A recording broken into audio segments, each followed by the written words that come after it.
Howdy peeps, part 2 to the video. I figured after listening through the last one, I'm just going to upload it and hope for the best.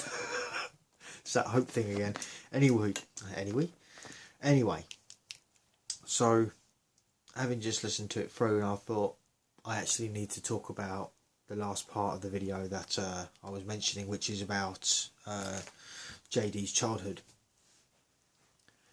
One of the things that a lot of these psychologists look into is the backgrounds of growing up, childhood, what the relationship was like with the parents, and then this is where we start going into the realms of codependency, tolerance, and this kind of a thing. So I'm going to paraphrase a lot of what was it's all in the same video. I will throw the link in the description in this one as well. It's earlier on within the video, but anyway, Mr. JD was no stranger to seeing the effects of an explosive personality, should we say. As per his description, sometimes he would walk past his mother or the other way round, or any of his siblings, and they'd cower as a reaction. A primal reaction is to cower because they're expecting to get something, and so he wasn't a stranger to it. And his old man, which, after watching the video, you can clearly tell he's got a lot of time. And this is one of the things that I think a lot of people don't address as well, and a lot of people don't quite see the reality for what it is. And it is simple in so many ways to just label the father as being the enabler, as in allowing the kind of BS behaviour from the mother. And in this particular instance, JD gave an example of something that had happened, and he got the belt for it. He went into a bit of detail describing the belt as well, so it's not like he's forgotten it. But he never understood why his old man never stood up to her. What happens when you stand up to a woman? I don't need to say anything else, do I? You all know. You all know what happens. As soon as you stand up to a woman, especially someone that's like that, in where it can only escalate, and then there's a whole holding a grudge thing, trying to make someone pay. How dare you? That is a thing. That typical "do you know who I am" kind of attitude. How dare you? And so anyway, his old man just upped and left one day. Not surprising really, because that could have gone one of two ways. He could have EWO'd, as we call it in the gaming community, easy way out. Other terms would be exiting the meat sack early. Yeah, meat sack being your body. Or it could have gone the other path, which again, oh yes, all men are bad, yada yada yada. And it's like they never look at the situation as to how these guys, in some instances, get themselves in these situations. You want to leave, you can't. You want to diffuse the argument? Fuck you, that's not on the cards, that's not what they've got planned. The argument's going to carry on until they have won, by any means necessary. Realistically, it's the death of 1,000 cuts. Emotionally, psychologically. That is probably one of the best descriptions that I've ever heard of it. And even JD in that video, in the as part of the air quotes testimony, as it were, he even said something that is very true, something that a lot of us know anyway, but sometimes it doesn't quite sink in, and that is You know, you can go out and, you know, you can get beat up or something, right? You can have that happen. And, you know, as a man, we know that those scars will heal. And as I said in the other video, you know, you can use these opportunities to temper you as a man to become a better person as a result. Granted, some people do go the other way, saying it because it's a thing. Or like I say, it goes the other way. And then all of a sudden, it's all men behave like that. And it's like, never, or at least very rarely, is it looked into as to how these guys got in these situations in the first place. You know, we talk about guys offing themselves early. This is part of it. I'm telling you now, this is 100%, this is part of it. Because you know, when you leave these situations, that's it.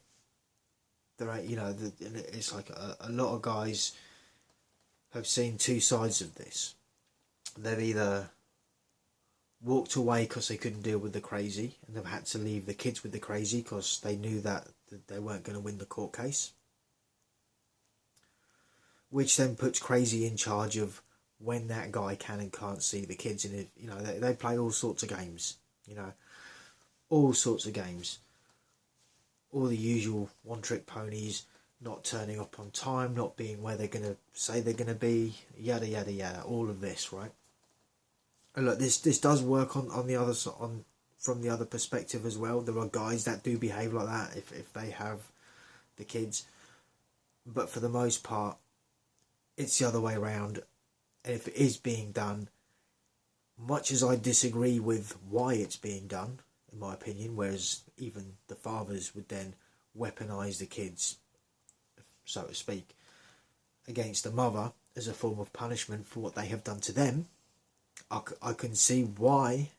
I can see why guys would do that, where it is a thing.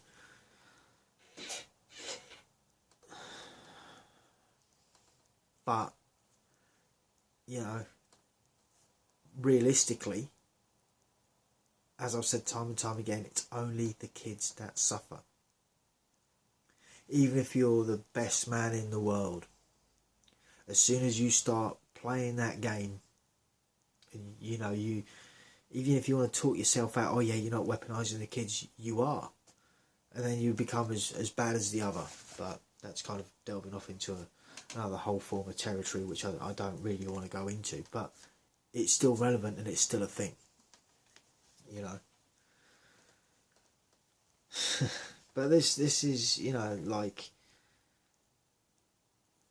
that thing of codependency. Now, codependency can mean an awful lot of things, and I've pointed this out before. You know, if you're a smoker, well, you know, generally speaking, or technically speaking, you do kind of have a dependency on the tobacco. Whether it's psychological or more of a physical addiction to the nicotine. Again, also subjective. Some people can stop smoking one day and quite happily not smoke again. Others might just smoke socially when they go out. Usually can tend to becoming more full-time smokers, but it's just part of the addiction. But the point being is, it's a codependency. Now, being brought up in that kind of environment, that I would argue would lead to the kids having some level of codependency, and especially if they start getting played off against one another. You know, you've all heard the expression the black sheep. It's called, you know, you got the golden child and you got the black sheep. You know, there's like 2 or 3 kids, generally speaking, in this kind of a particular setting. One will never be able to be as good as the golden child. You never hit the same anything. You're just never going to be as good as. It just is what it is, right? It doesn't matter actually if you even got the same grades and everything was literally on a par all the way. They'd still find a way to get the 2 siblings for one to be better than the other. Oh, you didn't do it as quick, or you didn't do it as neatly, or oh well, they wore this shirt or fucking whatever, and it is literally down. That's the sort of pettiness. But all this pettiness has a psychological effect on the kid as they're growing up. You know, and this is how that kind of codependency is born. You know, and whereas a lot of guys, this is why, you know, much as there's plenty of air quotes manosphere channelers out there that they make fun of the simps and all of this, and it's like, I get that kind of is funny, kind of making fun of them a little bit for shits and giggles, and it is the internet. But at the same time, it's like you got to ask yourself, well, like, these guys, that this is how they've been programmed. You know, this is what how they've been told to behave. Oh yeah, if you want access to this, or if you know, then you've got to pay a certain amount of money, or you've got to buy them a TV, or maybe you'll go and buy their bathwater or their toenail clippings, or who fucking knows what, because there's all sorts of weirdos out there now. Sometimes the internet really is a scary place, you know, that really is. But again, the point being is, and I couldn't tell you if there's anything wrong with, like, what particular issue they might have if they're into toenails, or I don't know, sweaty socks or something like that. I've heard of these things in the past. It's just sort of like, my God, what is wrong with people? They pay money for people's used socks. It's like, fucking really? You got to be kidding me. I never did find out if they were kidding or not. It was like a hearsay thing. So like, yeah, I kind of take it with a pinch of salt to sort of keep the sanity level about right, you know. But look, if you're into that, please don't take offence. Just whatever floats your boat, man. You go, you do you. But you know, with the point being is, with all of that, you build up the codependency, and then you live with that.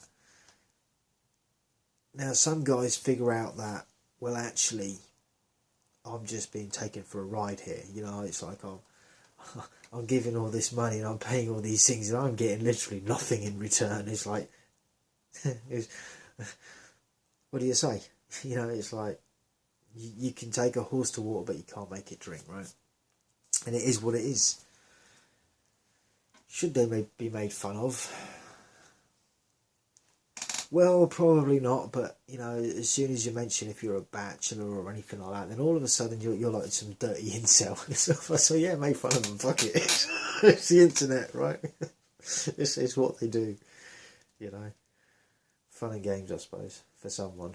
But yeah, digressing back to the whole codependency thing, you know, this is how it becomes a thing. And then you get yourself entangled up, which is one of the things that, I suppose, maybe looking at it kind of, maybe this is like a, what do we call it, an epiphany. Maybe my codependency is that of secretly longing to have a family. Oh yeah, this is good. Yeah, so my secret longing is to have a family with someone that's actually going to be there by my side until the end. And by the end, I don't mean until they wake up one day and decide they're not happy. That is not the end.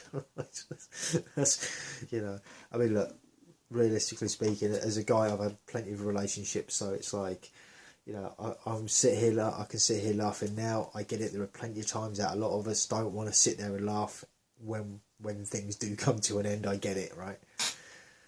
But still, maybe that is my codependency, right? And it is fucking why I was so goddamn wary. Well, no, clearly I wasn't that wary of the people that I've chosen in some cases, or in a couple of cases maybe. But, you know, it's like, really? Yeah. But again, we tend to be, on the psychological level, we do tend to be attracted to that of what we are accustomed to. So, digressing back, although JD was aware of what his old girl was like, and yet he did his best to escape that. His dad did his best to escape that. Actually, I'm assuming, I shouldn't assume, I think he might have done his best to escape that, you know, to get out, to get away. and then ends up running straight back into it. It's just, when you think of it like that, it's just like, wow. It is like a film, you know. It is. When you sort of picture the trial, the descriptions and stuff, and it's like, he's just, that could be a film about like literally any guy with JD as the cast actor. And I think this is why I've, you know, like more so now than ever, like people talk about being sympathetic to a person because whatever the situation. Empathy. I think empathy is a little bit harder for people, because empathy is actually being able to feel how they felt or how they feel about a given certain situation and set of circumstances. And like I said, you can love a woman as much as you like. You can. But if they're like that, there's no changing them. And you can choose to stay in that, and things won't get any better. That's the sad truth. They don't. They never do. They never do. I mean, it took a year and a half for the mask to fully drop on that one. For the other one to reveal who and how she really is. Not putting on that facade, you know, projecting all the niceties of the other person. Like I said before, you kind of fall in love with yourself, with your own traits. That's basically what happens. And this is, it's just wow. I think, like I say, being able to feel empathy, I think a lot of guys will be able to feel actual empathy. Others, not so much. Because what he's doing is considered wrong by the standards of society. You know, how dare you stand up and say that all these things happen? It's like, well, they did. Because if they didn't, there wouldn't be so many bloody witnesses to cross-examine and question and ask what happened and all of this. So I think to a degree this isn't just about JD. I think to a lot of guys this is serving a point of justice that goes beyond the celebrity world. And it's representative because it's reflective as well of also what happens to the average guy. But anywho, I'm going to wrap this one up for now. So thank you for listening. Been a bit active this week. Please do check back over the channel. I am assuming you all make it through to the end of the videos. I hope you do. It would be nice. I know I do get a bit boring and certain stuff, but you know. But yeah, check for my previous videos. Check back to the channel. I suppose, you know, hit the notification bell if you want to be notified of when I upload the next video. And I don't know how good YouTube is at notifying you guys, because it also unsubscribes people, and yeah. It does stuff like that. It does stuff, but it is what it is. Anyway, thank you all for watching. Weekend coming up, so we'll see what happens. Till the next one, stay cool, stay free. Peace out.